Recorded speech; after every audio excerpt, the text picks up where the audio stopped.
Ladies and gentlemen, let me start with a truth that's uncomfortable to hear. Success is not glamorous in the beginning. It's lonely. It's repetitive. It's boring. We see the highlight reels, the trophies, the applause. But nobody claps for the early mornings. Nobody cheers for the late nights. Nobody celebrates the sacrifices you make when no one is watching. The brutal truth is this.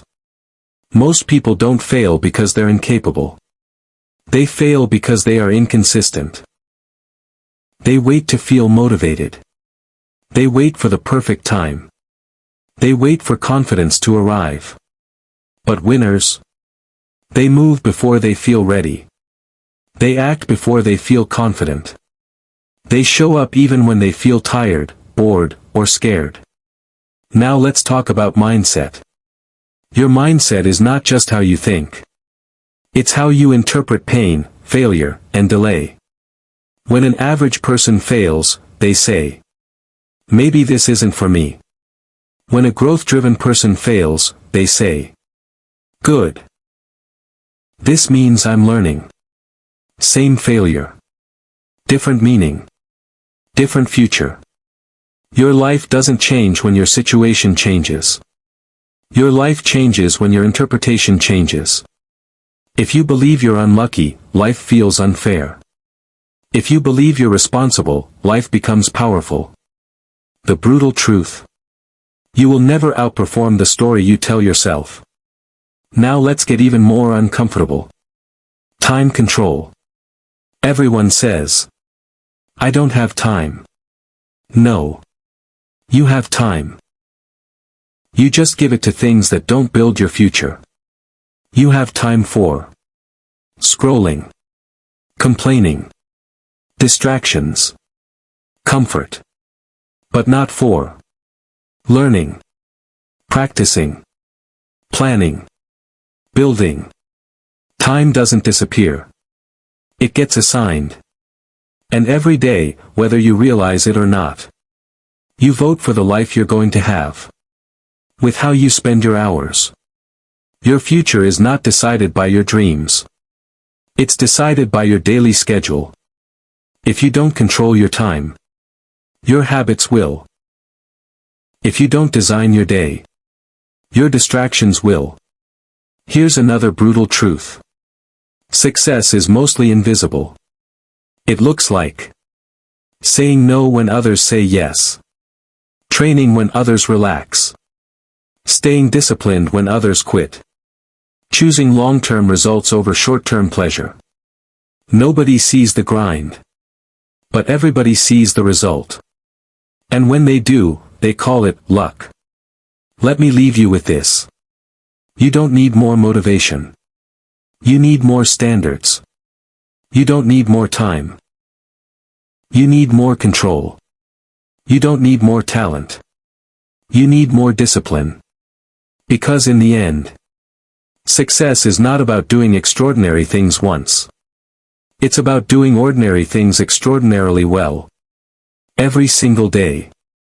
So today, decide. Will you keep negotiating with your comfort?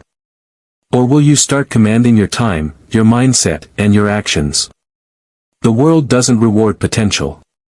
It rewards execution.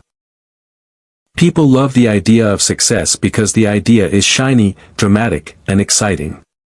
What they don't love is the daily routine that creates it. The truth is, progress looks painfully ordinary at first. It looks like waking up early when the bed feels warm, practicing when improvement feels slow, and showing up when nobody is watching. There is no applause for the first steps, no spotlight on the repetitions, no reward for choosing discipline over comfort in the moment. Yet this is where success is quietly built. Not in moments of inspiration, but in habits that feel boring, repetitive, and sometimes pointless. The work you repeat when you feel unmotivated is the work that shapes your future. When excitement fades, routine remains, and routine, when chosen deliberately, becomes power.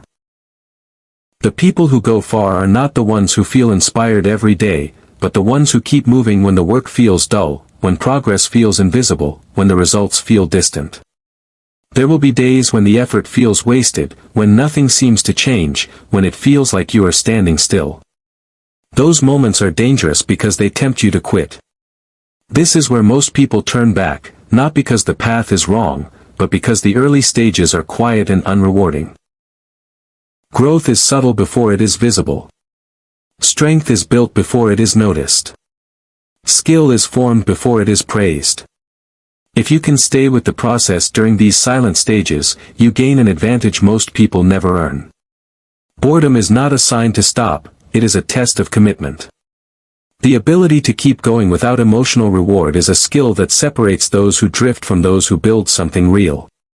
Time works the same way. People say they lack time, but what they really lack is authority over their attention. Time is already being spent, every hour is already being assigned to something, even if that something is distraction or delay. When you don't decide how your time will be used, your habits decide for you. Small, unconscious choices slowly shape the direction of your life. Minutes lost to avoidance quietly become years of regret. When you begin to command your time, you begin to command your future. You stop waiting for space to appear and start creating it. You stop hoping for opportunity and start preparing for it. Each focused block of effort becomes a message to yourself about what matters, and over time, those messages become your reality. Your mindset is the quiet architect of your limits. Long before effort fails, belief steps in and decides how far you will go. Two people can face the same challenge, with the same tools and the same conditions, and walk away with completely different outcomes. One sees a wall and stops. The other sees a wall and searches for a way over, around, or through. The difference is not talent, intelligence, or luck, but the meaning they attach to resistance. When difficulty shows up, many interpret it as a signal to retreat, as proof that they are not meant for the path they chose. Others read the same difficulty as feedback, as information pointing toward growth. What you tell yourself in moments of struggle shapes your capacity to endure and to learn. When you decide that struggle is part of progress, effort becomes purposeful and setbacks become lessons that strengthen your direction. A limited mindset shrinks opportunity before action ever begins. It whispers that failure defines you, that mistakes expose weakness, that being wrong is something to hide. A growth-driven mindset reframes those same moments as training. Failure becomes a data point. Mistakes become adjustments. Being wrong becomes a step closer to being better. This shift changes how you move through the world. You take more meaningful risks, you recover faster from disappointment, and you stay engaged when results arrive slowly. Over time, this mental framing compounds into confidence rooted in evidence rather than hope. You begin to trust your ability to adapt, to improve, to respond to challenge with curiosity instead of fear. This inner posture expands your ceiling, not by making the path easier, but by making you stronger in the face of resistance. Discomfort is the doorway most people avoid. Growth asks for friction, tension, and unfamiliar effort. Comfort protects the familiar, but it also preserves limitation. Each time you choose the easier option to avoid unease, you reinforce the boundary of who you are willing to become. The body resists strain, the mind resists uncertainty, yet both adapt when gently pushed beyond the familiar. The first step into discomfort feels heavy, the second feels awkward, the third begins to feel possible. Progress lives in that narrow space where effort stretches you without breaking you. This is where capacity is expanded and resilience is built. When discomfort appears, it often feels like a warning. In truth, it is an invitation to grow beyond what you currently know. The sting of effort, the tension of learning, the vulnerability of trying something new are signals that you are entering territory where development happens. If you treat discomfort as danger, you retreat into sameness. If you treat it as guidance, you step forward with intention. Over time, your tolerance for challenge grows, and what once felt intimidating becomes familiar. This shift does not remove difficulty, but it transforms your relationship with it, turning friction into fuel and uncertainty into momentum. Intensity feels powerful because it creates a surge of emotion. It looks impressive to work late once, to train hard for a day, to promise a complete transformation overnight. Yet these bursts fade as quickly as they appear. What quietly shapes outcomes is the rhythm of small actions repeated with care. A few focused minutes practiced daily reshapes skill. A modest habit kept through ordinary days reshapes identity. The steady choice to return to the work builds trust with yourself, and that trust becomes momentum. When progress seems slow, it is often because growth compounds beneath the surface before it shows itself. Consistency is not loud, but it is reliable.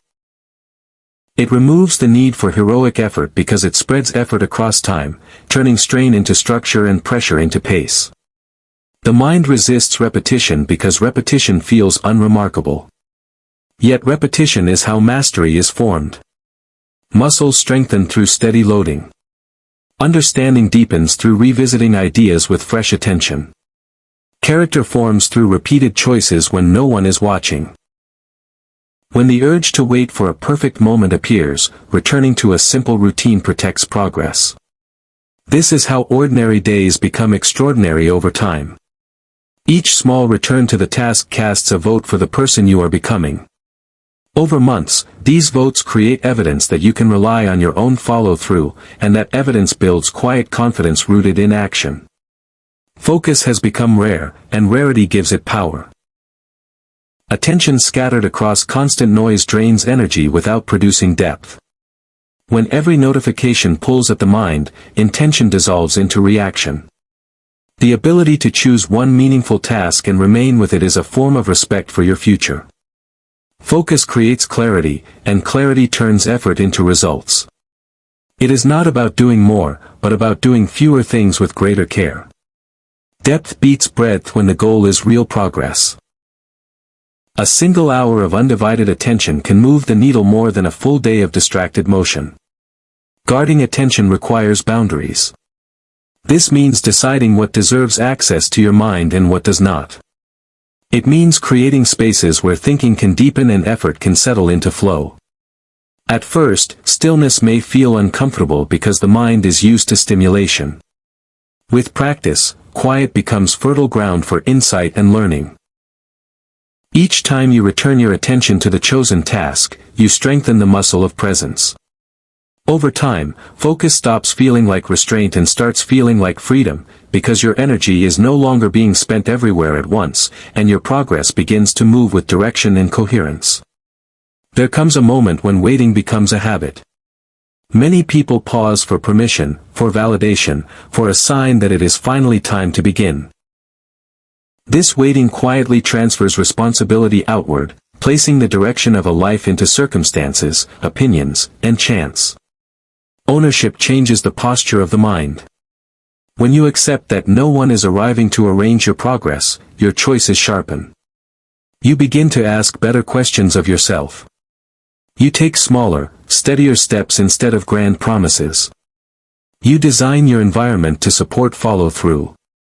This shift is not harsh, it is freeing. Responsibility grants agency. Agency creates movement.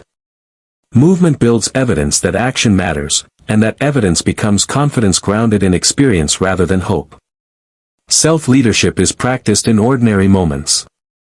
It appears in planning the next step when energy is low, in preparing the night before for a stronger morning, in choosing effort over excuse when no one is measuring your output. Each small act of direction strengthens the ability to direct the next. Over time, this compounds into a reliable inner compass. You stop outsourcing discipline to moods and circumstances. You begin to create conditions that make progress easier to repeat. The result is a life shaped by intentional choices rather than reactions to the day. When responsibility is embraced, momentum becomes self-sustaining, because each action feeds the next with proof that movement is possible. Many journeys stall just before the terrain begins to change.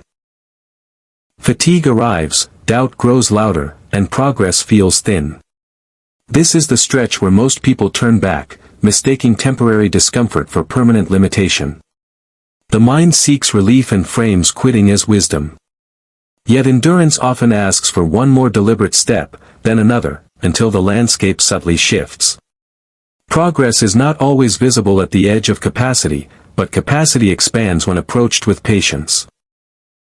The body adapts, the mind steadies, and what once felt impossible becomes workable through repeated exposure to effort. Learning to remain engaged past the point of ease builds a rare form of resilience. It is not the loud resilience of dramatic comebacks, but the quiet resilience of staying present with the task when outcomes remain uncertain. This steadiness reshapes how challenge is experienced. Instead of interpreting strain as failure, strain becomes feedback about proximity to growth. When you continue through the stretch where many stop, you enter a zone where momentum returns in subtle ways. Clarity sharpens, small gains appear, and the work begins to feel lighter because your capacity has grown to meet it. This is how persistence transforms exhaustion into expansion and uncertainty into traction.